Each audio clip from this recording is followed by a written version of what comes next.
चार भूत थे। चारों भूतों में से एक उनका सरदार था। भूत बहुत खुराफाती थे। सभी एक महीने भर लोगों को सताते थे और महीने के अंतिम दिन सभी इस पेड़ पर आकर सरदार के साथ चर्चा करते थे। किसी गांव में दो सगे भाई रहते थे। बड़ा भाई अमीर था, उसके पास किसी भी चीज की कमी नहीं थी। छोटा भाई गरीब था, मेहनत और मजदूरी करके अपने और अपने बच्चों के पेट भरता था। एक दिन दोनों भाइयों में बहस होने लगी। बड़े भाई ने कहा, भले का भला नहीं होता। आज के दुनिया में भले को भीख भी नहीं मिलती।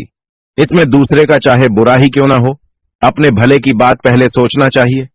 छोटे भाई ने कहा, नहीं भैया, तकलीफ दूसरों को हो, ऐसे में अपना भला कैसे हो सकता है। बड़े भाई ने कहा, चल हम गांव के लोगों से ही पूछ लेते हैं। तेरी बात सही निकली तो मेरे पास जितना धन है वह सब तेरा, और अगर मेरी बात सही निकली तो तेरे पास जितना धन है सब कुछ मेरा। छोटे भाई ने कहा, ठीक है चलो। दोनों भाई गांव में पहुंचे। गांव के सभी लोग यही कहने लगे कि आजकल भलाई का जमाना कहीं नहीं रहा। भलाई करने वाला तो भूखा मरता है और जो बुरी राह पर चलता है वह खूब सुखी रहता है। अब छोटे भाई के पास जमीन का जो छोटा टुकड़ा पड़ा था वह भी शर्त में हार गया। अब वह कुछ चावल के दाने के लिए तरसता रहा। उसके बीवी बच्चे भूख से मरने लगे। उसे तो कोई उधार भी नहीं देता था। वह अपने बड़े भाई के पास गया चावल उधार लेने के लिए। सोचा कि बड़ा भाई है, मना नहीं करेगा। उसने बड़े भाई से कहा, भैया 10 किलो चावल दे दो, घर में अन्न का एक भी दाना नहीं है, बच्चे भूख से मरे जा रहे हैं। बड़े भाई ने कहा, पैसे दे दो और जितने चाहो उतने चावल ले जाओ। छोटे भाई ने कहा, भैया पैसे तो नहीं है। इस पर बड़े भाई ने कहा, फिर अपनी आंख दे दो। छोटे भाई ने सोचा बड़े भैया मजाक कर रहे हैं, पर बड़े भाई ने एक आंख निकलवा ली और 10 किलो चावल दे दिए। यह देखकर उसके बीवी बच्चे रोने लगे और बोलने लगे, तुमने ये क्या कर दिया। थोड़े दिन तो आराम से गुजर गए। कुछ दिन बाद अनाज फिर से खत्म हो गया। छोटा भाई फिर से अपने बड़े भाई के पास गया। उससे अपने भूखे बच्चे और बीवी की हालत देखी नहीं जा रहे थे। बड़े भाई ने कहा, दूसरी आंख भी दे दो और चावल ले जाओ। छोटे भाई ने दूसरी आंख भी दे दी और चावल ले आया। जब वह घर आया तो उसके बीवी बच्चे उसे देखकर रोने लगे और कहा, तुमने फिर से यह क्या कर दिया, अब हमारा क्या होगा। छोटे भाई ने कहा, अब मैं अंधा हो गया हूं, लोग मुझे भीख दे देंगे, तुम बस मुझे सड़क के किनारे बैठा आना। दूसरे दिन से उसकी पत्नी उसे रोज रास्ते पर बैठा आती थी, जिससे उसका रोज का काम चलने लगा। एक दिन उसे बैठे बैठे बहुत देर हो गई। उसकी पत्नी उसे लेने के लिए नहीं आई। उसने बहुत देर तक अपनी पत्नी का इंतजार किया। बहुत रात हो रही थी, इसलिए वह खुद अपने घर की तरफ चलने लगा, पर न दिखने के कारण वह रास्ता भटक गया।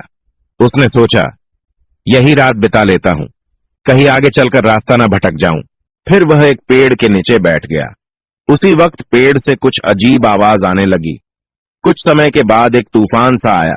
असल में वहां 4 भूत थे। चारों भूतों में से एक उनका सरदार था। भूत बहुत खुराफाती थे। सभी एक महीने भर लोगों को सताते थे और महीने के अंतिम दिन सभी इस पेड़ पर आकर सरदार के साथ चर्चा करते थे। और आज महीने का अंतिम दिन था और चारों भूत उसी पेड़ पर जमा हुए हैं। भूतों के सरदार ने पूछा, एक एक करके बताओ, तुम लोगों ने क्या क्या किया। पहला भूत बोला, एक गांव में 2 भाई थे। भले और बुरे का तर्क हुआ। दोनों ने शर्त रखा। छोटा भाई हार गया, मैंने उसे अंधा बनवा दिया। सरदार बोला, बहुत खूब, अब अंधा ही बना रहेगा। वह क्या जाने कि इस पेड़ की तली की ओस लगाने से उसकी आंखें ठीक हो सकती हैं। दूसरा भूत बोला, मैंने रामनगर जिले के सारे नदी, नाले, झरने, तालाब और कुएं सब कुछ सूखा दिया है। पानी के लिए हाहाकार मचा हुआ है।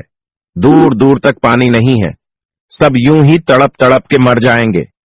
भूतों का सरदार बोला, बहुत खूब, प्यासे मर जाए सब, उन्हें क्या पता कि पहाड़ के तले से मिट्टी की परतें हटा देने से पानी फिर से आ सकता है। तीसरा भूत बोला, सरदार राजा की बेटी की शादी होने वाली थी।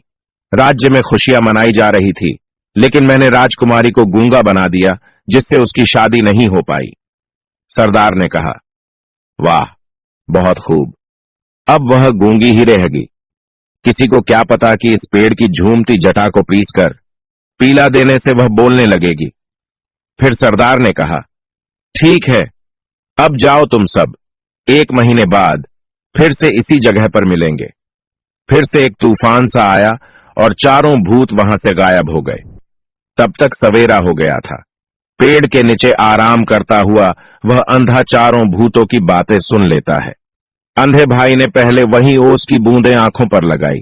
उसकी आंखें लौट आईं। उसने जल्दी से पेड़ की जटा ली और घर लौटा। उसकी आंखें वापस आ जाने से उसके बीवी बच्चे सभी खुश हो गए। उसने सारा किस्सा अपनी पत्नी को समझाया और घर से निकल गया। घर से निकलकर वह सीधे रामनगर पहुंचा। वहां की हालत देखकर उसे रोना आ गया। वहां की जमीन सूख कर फट रही थी। कहीं पर भी एक बूंद पानी की नहीं थी। उसने पहाड़ के नीचे से मिट्टी की परतें निकाली कि तभी कुएं, तालाब और झील में पानी भर गया। वहां के राजा ने उसे इस समस्या का समाधान करने के लिए बहुत धन दे दिया। फिर राजा के महल में जाकर पहुंचा। वहां पहुंचकर राजा से कहने लगा, महाराज, मैंने सुना है कि आपकी राजकुमारी गूंगी हो गई है। मैं उसे ठीक कर सकता हूं। छोटे भाई ने तुरंत पेड़ की जटा को पीसकर राजकुमारी को पीला दिया और राजकुमारी बोलने लगी। राजा बहुत खुश हुआ। राजा ने सोने के सिक्कों से उसकी झोली भर दी, रहने के लिए एक महल दिया और अपने परिवार के साथ यहां आकर रहने को बोला। छोटा भाई बहुत सा धन लेकर अपने घर आया। उसके परिवार में खुशी छा गई। बड़े भाई ने देखा कि छोटे भाई की आंखें वापस आ गई हैं और उसके पास इतना धन भी है। बड़े भाई को अब छोटे भाई से जलन होने लगी। उसने छोटे भाई से माफी मांगी और उसके दौलत का राज जानना चाहा। छोटे भाई को दया आ गई और उसने अपनी राज बड़े भाई को बता दिया। बड़ा भाई भी उसी जंगल के पेड़ के पास गया। अचानक फिर से वह तूफान आया। भूतों की आवाज आने लगी। भूत कहने लगे, जो किया कराया था सब पर पानी फिर गया। जरूर किसी ने हमारी बातें सुन ली होगी। भूतों ने अचानक बड़े भाई को पेड़ के नीचे बैठा हुआ देखा। भूतों ने झट से बड़े भाई का गला काट दिया और बड़ा भाई वहीं मर गया। दोस्तों, इस कहानी से हमें बहुत बड़ी सीख मिलती है कि भला करने वालों के साथ कभी बुरा नहीं होता है और बुरा करने वालों के साथ